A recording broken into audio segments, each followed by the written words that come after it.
Em abril de 2023, o Superior Tribunal de Justiça julgou os embargos de divergência num recurso especial e que reconheceu a possibilidade de penhora de salário, mesmo por dívida sem natureza alimentar. A gente mais ou menos já tinha falado sobre, né, a pensão alimentar, mas sem dívida de natureza alimentar também pode ser penhorado o salário. Recentemente, o Supremo Tribunal Federal reconheceu a constitucionalidade da retenção da Carteira também Nacional de Habilitação por dívidas. A gente já falou isso aqui, né? E agora o Superior Tribunal de Justiça reconheceu a possibilidade de penhora de salário por dívidas comuns, nas apenas, não aquelas de natureza alimentar, né? Parece que a gente está vendo aí, né, um endurecimento aí do Poder Judiciário com quem tem dívidas, né? Será que é motivo para pânico? Será que todas as pessoas que têm dívidas, e olha, acabei de ver numa manchete da Folha de São Paulo, 50% das famílias brasileiras têm dívidas. Será que elas vão correr o risco de terem aí o seu salário penhorado? Será que as pessoas poderão passar necessidade, né, por conta da penhora dos seus salários? A gente vai conversar agora justamente sobre isso com o Dr. Guilherme Colim. E eu sugiro que você dê uma olhadinha lá no canal Saiba Direito, nos vídeos sobre revisão de juros, dano moral para quem mesmo inadimplente está com o nome sujo e sobre também a retenção da Carteira Nacional de Habilitação por dívidas. Doutor Guilherme Colim, vou começar lhe perguntando aí sobre uma outra entrevista que o senhor falou sobre as decisões, né, e o reconhecimento à penhora parcial do salário. Essa decisão do STJ não chega a ser pioneira, então, daí, correto? Não, ela não é pioneira, porém, por se tratar de um recurso proferido em embargo de divergência pelo órgão especial do STJ, fica claro que a sinalização do STJ, assim como a do STF, é sim no sentido de endurecer, de dificultar a vida dos devedores e, portanto, de dar um alívio para os credores. A gente muito fala do devedor que vai sofrer isso, vai sofrer aquilo, vai sofrer aquele outro, e é verdade, é um problema sério. Mas o credor, que nem sempre o credor é o banco que está cobrando juro abusivo, né? Nem sempre o credor é uma empresa de grande porte, mesmo se for também, o contrato tem que ser cumprido, mas muitas vezes o credor é aquele pedreiro que prestou um serviço, que prestou um serviço, deveria ter recebido a sua remuneração, não recebeu. Muitas vezes o credor é aquela senhora que faz doces e vende para a festa de aniversário e leva um calote, né? Muitas vezes são diversos os credores. O credor não é mau. E é necessário que haja uma segurança jurídica entre as pessoas para que elas possam confiar umas nas outras, para que façam negócios acreditando que vão conseguir receber. E existe muito aquela mentalidade, ainda é muito forte aquela mentalidade de não tenho bem nenhum no meu nome, meu salário é empenhorável, portanto, eu pago se eu quiser, se não quiser pagar, eu não pago, e o meu credor que se rale. Ainda existe essa mentalidade. Então, o judiciário tem, sim, endurecido a vida e, em situações excepcionais, tem fixado, tem autorizado a penhora de salário para pagar dívidas comuns. Não precisa ser dívida de pensão alimentícia apenas. Pois é, vou fazer um parênteses, eu lembrei de um caso, doutor Guilherme, de uma senhora que almoçava num restaurante e pendurava a conta. Daí ela ficou sem pagar a conta lá, penhorou durante 1 mês, durante 2 meses, não pagou mais, ficou devendo para o restaurante. A dona do restaurante foi lá reclamar, começou a ligar para ela, foi reclamar, e ela entrou com uma ação contra a dona do restaurante, e a dona do restaurante foi condenada ainda a fazer um serviço ainda comunitário por ter importunado. Acontece que, e aí é que está, a minha primeira fala foi pró-credor. Sim. A minha primeira fala, né, o credor deve ter gostado de ouvir o que eu falei. Sim. E o devedor deve ter achado ruim. Agora vai inverter. Esta dona de restaurante, provavelmente, ela violou algum direito do devedor, da devedora. Sim. O credor tem o direito de receber a dívida, mas ele não tem o direito de humilhar o devedor. Não tem o direito de coagir, não é autorizado o cobrador de vermelho, que figura lá dos anos 70 para trás. Isso, bater na porta. Não tem o direito de ameaçar. Um detalhe, ameaçar de processo não é ameaça. Sim. Porque processar não é uma agressão. Sim, ameaçar de processo não é ameaça. Sim. Mas ameaçar de agressão física, ameaçar de dano à honra, dano à imagem, aí é uma ameaça. Então, assim, o devedor também tem seus direitos. O devedor tem o direito de ser tratado com dignidade. Quando negativado, ele tem uma série de direitos que, se não forem observados, ele tem a possibilidade de limpar o nome e obter uma indenização por dano moral, ainda que a dívida realmente não tenha sido paga, dependendo do caso.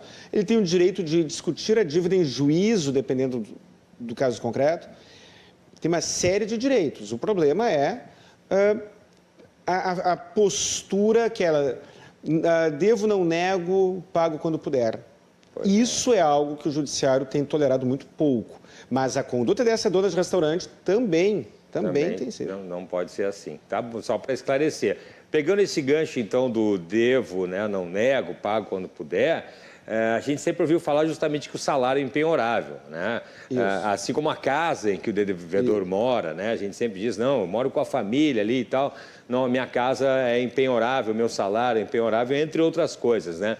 E essas decisões de penhora aí do salário são recentes. O que aconteceu? Mudou essa filosofia? Como é que é, doutor? Duas coisas. Primeiro, o Código de Processo Civil, que entrou em vigor em 1973 e que esteve em vigor até 2015, tinha uma redação.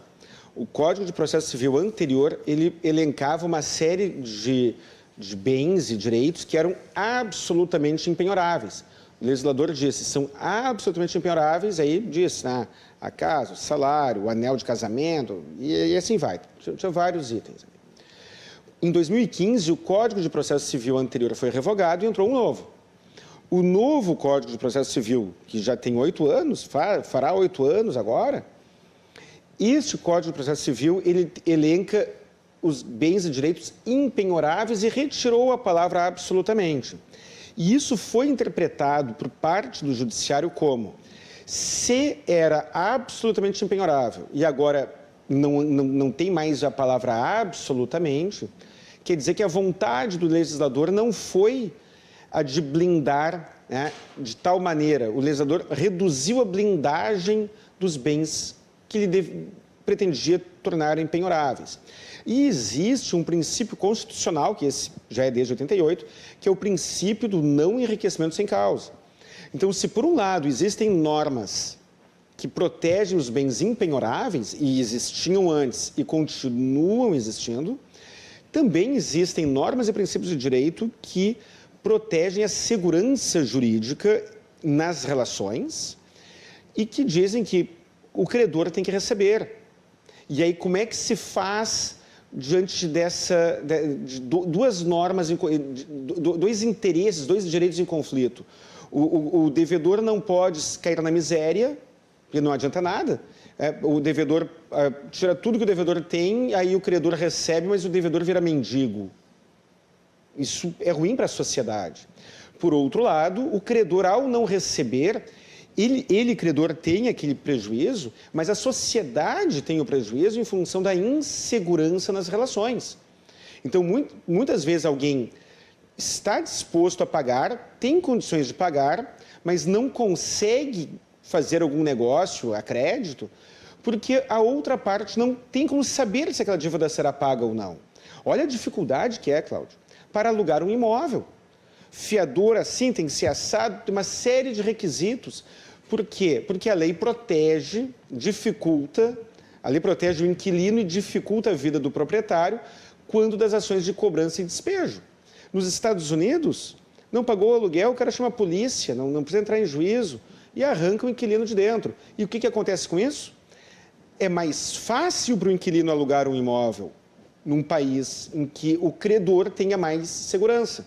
E esta insegurança, portanto, né, já estou sendo repetitivo, mas esta insegurança nas relações não ofende apenas o credor, ofende as pessoas em geral, ofende o funcionamento da economia. É o contrário, né? É o contrário. Você pode, fica mais fácil alugar, porque quem te aluga sabe que se der problema, vai ser fácil de resolver. Vai ser fácil de resolver, exatamente. É assim que funciona.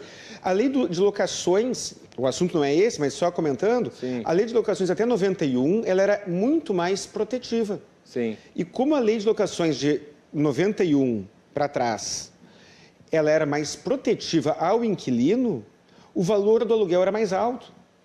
Porque o proprietário do imóvel pensava 2 vezes antes de alugar, existia menos oferta de imóveis para locação e quando para ele aceitar alugar, para o proprietário aceitar colocar o seu imóvel para locação, ele colocava na sua conta o risco que era alto e então ele aumentava o valor do aluguel. E aquele inquilino que talvez jamais tivesse a intenção de se comportar mal, pagava um aluguel mais alto. Em 91, a lei de locações se tornou menos protetiva. O valor do aluguel caiu. Olha que interessante. E existe... A economia se interligando com a questão da segurança jurídica. Sim, Cláudio, eu acredito, né? O profissional do direito ele tem uma certa arrogância. A arrogância de achar que o direito manda na economia. Não. O direito pode ajudar ou atrapalhar, mas é a economia que dá a palavra final. Sim. É a economia, é o mercado que dá a Sim, palavra final. sim. E aí eu aqui, quando eu apresentava aqui o Cruzando as Conversas, estava entrevistando, debatendo com um economista. Né, Convidado? Como? Um convidado? Um convidado, é. E ele estava dizendo que, normalmente, quando o Estado deseja proteger um grupo, a consequência é em prejuízo daquele grupo. Ah, pois é. Nós vamos falar sobre isso, inclusive uma questão bem interessante sobre o direito, né?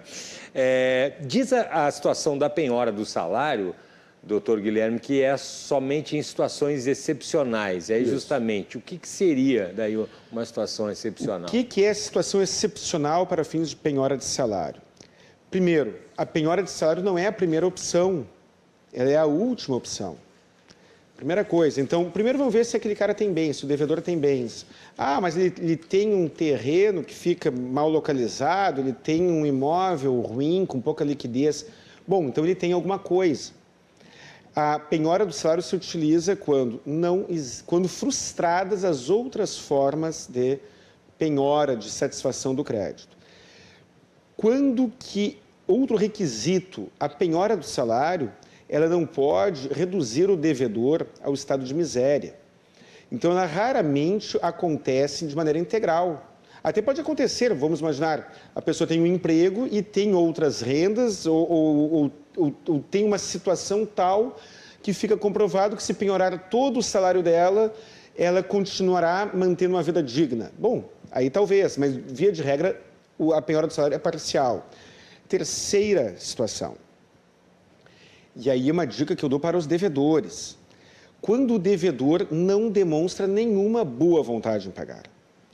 O devedor que demonstra boa vontade, que faz movimentos proativos em favor do pagamento, esse tem menos chance de levar um canetaço do juiz e uma penhora de 20%, 30% ou mais do seu salário, do que aquele outro que dá risada, aquele devedor debochado, que não paga, não indica bens à penhora, se oculta, foge do oficial de justiça, que demonstra uma má-fé do início ao fim do processo, está lotado. Então, situações excepcionais, leia-se. Ausência de outros bens e o comportamento do devedor. Baita dica, baita dica. O senhor obteve, por um acaso, alguma ação, a penhora parcial do salário de algum devedor, doutor? Já obtive mais de uma vez e já a primeira vez, acho que faz uns 4, 5 anos. Penhora parcial do salário já obtive em ações que não envolviam a questão alimentícia, mas não foi fácil. Eu precisei provar, eu, advogado do credor, precisei comprovar que aquela pessoa tinha um padrão de vida X, ela tinha uma renda tal e um desconto de 20% ou 30% da renda dela permitiriam que ela vivesse com padrão digno. Padrão digno, leia-se, não é o padrão top que a pessoa está levando. Padrão digno é padrão digno. Padrão digno é continuar morando, continuar comendo, continuar se vestindo. Agora, quando o devedor não paga e não deseja reduzir o seu padrão de vida para continuar sem pagar, e quando isso fica evidente, é possível sim a penhora do salário. O Rio Grande do Sul costuma ser mais resistente, estou falando aqui para o Brasil inteiro, alguns estados é muito mais rigoroso. Aqui no Rio Grande do Sul o pessoal ainda é pouco mais resistente e ainda assim eu consegui aqui várias vezes.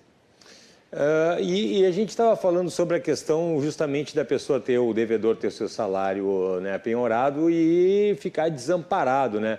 Mas aí também não corre o risco de você pegar e penhorar o salário para pagar um daqueles credores ali e deixar os outros credores dependendo na mão daí, doutor? E faltar... Para pagar os outros, né? Isso, o ônus da prova é do devedor. Então, vamos imaginar, a pessoa tem um salário, não interessa o valor, tem um salário, pode ser muito baixo, pode ser até médio ou alto, sei lá. E quando ela comprovar que ela tem um comprometimento tal que, para pagar o fulano, ela necessariamente deixará de pagar o beltrano. Então, para pagar uma dívida lá, qualquer que seja, ele necessariamente vai atrasar o aluguel. Muito bem. O credor de aluguel, que não tem nada a ver com a história, né? Não é bom que ele se torne mais um na fila de credores daquele devedor. Mas então caberá ao devedor o ônus de provar que aquele desconto prejudicará outros credores dele. Mas se provar, sim. E aí ele tem chance de conseguir impedir. Mas, o ônus da prova é do devedor. É do devedor. Bom, o senhor já havia falado sobre insolvência civil também, né, em uma outra entrevista. Você poderia fazer, doutor Guilherme, um resumo do que é isso? Bem rapidinho. Insolvência civil acontece quando o somatório das dívidas de uma pessoa é maior do que o somatório do patrimônio dessa pessoa. Isso é o estado de insolvência civil. O Código de Processo Civil de 1973, ele não foi totalmente revogado. Se você for advogado, a parte da ação declaratória de insolvência civil segue sendo regulado pelo Código de Processo Civil anterior, de 73.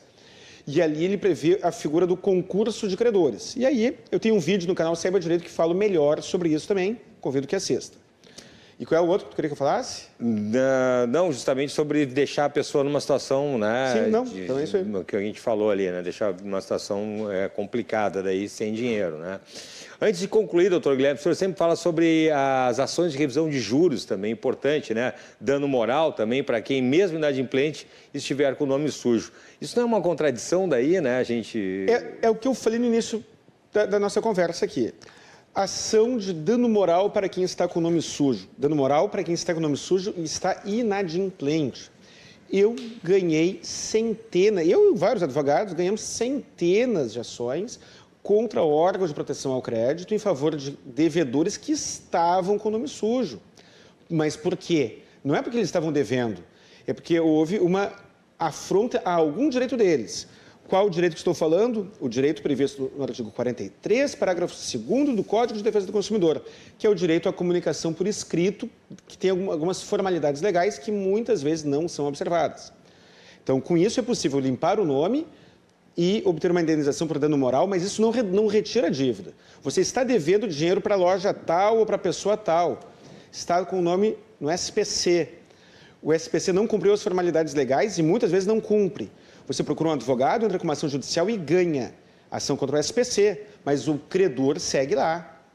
E ação revisional de juros, não só de juros, a ação revisional da dívida. Muitos contratos, em especial os contratos bancários, têm margem ali para serem revisados. Muitos contratos prevêem critério de cálculo equivocado, e normalmente é equivocado em prejuízo do consumidor, juros sobre juro, taxas ilegais, indevidas. Então, eu defendo o que é justo, não há contradição, porque se por um lado eu desejo que os credores sejam satisfeitos, eu desejo que os devedores não sejam cobrados em excesso. Existem critérios, existem regras, existem questões a serem observadas e não existe diabo aqui, nem o credor, nem o devedor é o capeta. Não, existem abusos de ambos os lados, infelizmente. E isso deve ser corrigido. Perfeito, doutor Guilherme. Por favor, contatos para quem está nos acompanhando. Contatos. WhatsApp, 51 99985 7991. Telefone fixo, 51 32 28 12 19. Saiba Direito no YouTube. Saiba Direito lá, se inscreva lá, por favor. E redes sociais, eu tenho respondido muita gente pelo meu Instagram pessoal, colim.guilherme. Perfeito. Doutor Guilherme, muito obrigado pela participação. Uma excelente semana, tá bom? Muito obrigado. Até a próxima. Valeu. Até a próxima. Doutor Guilherme, sempre, então, às segundas-feiras, aqui ao vivo com a gente. E você pode acompanhar as entrevistas lá no canal Saiba Direito. Aliás, hoje tem vídeo novo, né, doutor Guilherme? Tem vídeo novo. Hoje tem vídeo novo, então, canal Saiba Direito, importante você se inscrever, né, ativar a notificação para receber as novidades e assistir o vídeo até o final aí para o YouTube divulgar as informações do Dr. Guilherme Colim, canal Saiba Direito.